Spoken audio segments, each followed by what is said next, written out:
மகிழ்ச்சி அடைய செய்யவும் இல்லை. இந்த உலக வாழ்வு நிலையற்றது. இன்பங்களும் மகிழ்ச்சிகளும் மாயை. ஆண்டவன் அருள் ஒன்றே நிரந்தரமானது, பேரின்பத்தை வழங்கும் பெருமை பெற்றது என்பதை உணர்ந்தார். குருவருள் இல்லையே திருவருள் இல்லை என்பதை அறிந்தார் வாதவூரர்.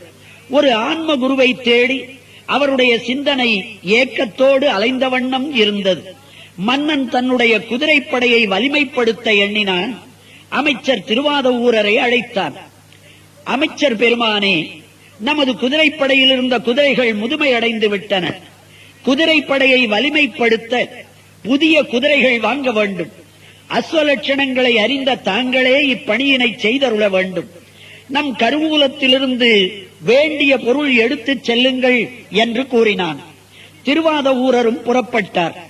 சொக்கநாத பெருமானை வணங்கி பரிவாரங்கள் சூழ பயணம் செய்து திருப்பெருந்துறை என்னும் திருத்தலத்தை அடைந்தார். அந்த ஊரை நெருங்க நெருங்க ஏதோ ஒரு சுமை குறைந்து கொண்டே வருவது போல் உணர்ந்தார்.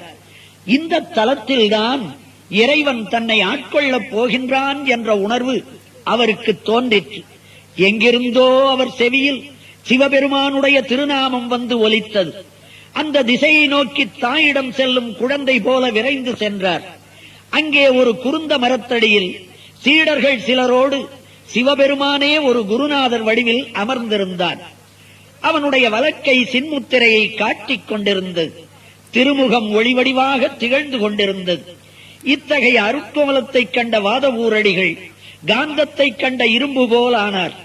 அவருடைய மனம் குருநாதரையே சுற்றி சுழல ஆரம்பித்து விட்டது.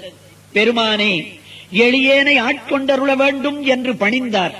திருவாதவூரரின் பரிபக்குவ நிலையை கண்ட குருநாதர் திருக்கண் நோக்கம், பரிசம் முதலிய தீட்சைகள் செய்தார். தம்முடைய திருவடியை சூட்டினார். திரு ஐந்தெழுத்தை உபதேசித்தார். திருவாதவூரர் குருநாதருடைய கருணையை எண்ணி வியந்தார்.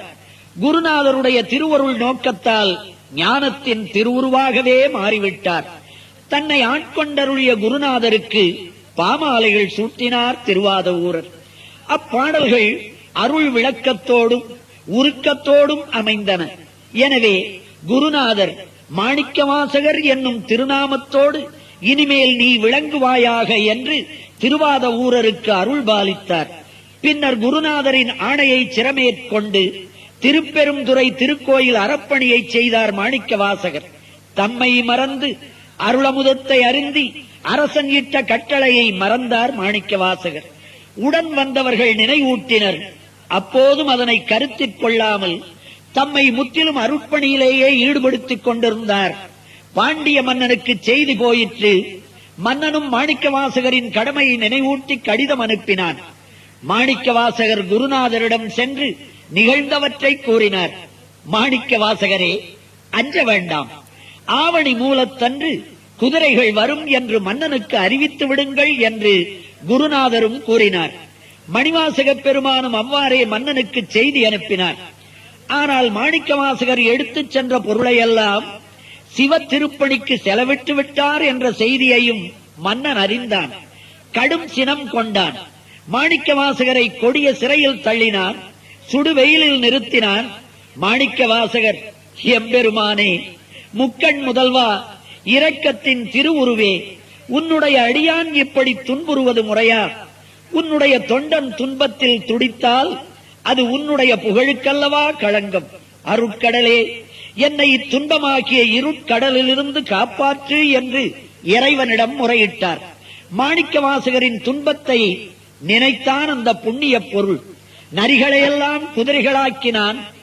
தேவர்களை குதிரை சேவகர்கள் ஆக்கினான். மதுரையை நோக்கி குதிரைகளோடு வந்தான். குதிரைகள் வரும் செய்தி அறிந்த மன்னன் மணிவாசகருக்கு துன்பம் இழைத்து விட்டேனே என்று மனம் வேதனைப்பட்டான். சிறையிலிருந்து அவரை விடுதலை செய்தான். அன்போடு வரவேற்றான், உபசரித்தான். குதிரை வணிக தலைவனாக வந்த சிவபெருமான் பாண்டியன் முன்னிலையில் குதிரைகளை நிறுத்தினான். பலவிதமான ஆடல்களை நிகழ்த்தி காட்டினான். மன்னன் மனம் மிக மகிழ்ந்தான்.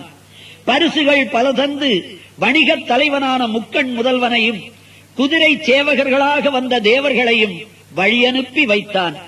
அன்றிரவே புதிய குதிரைகள் எல்லாம் நரிகளாக மாறின. முன்பு இருந்த குதிரைகளையும் கடித்துக் கொன்றுவிட்டு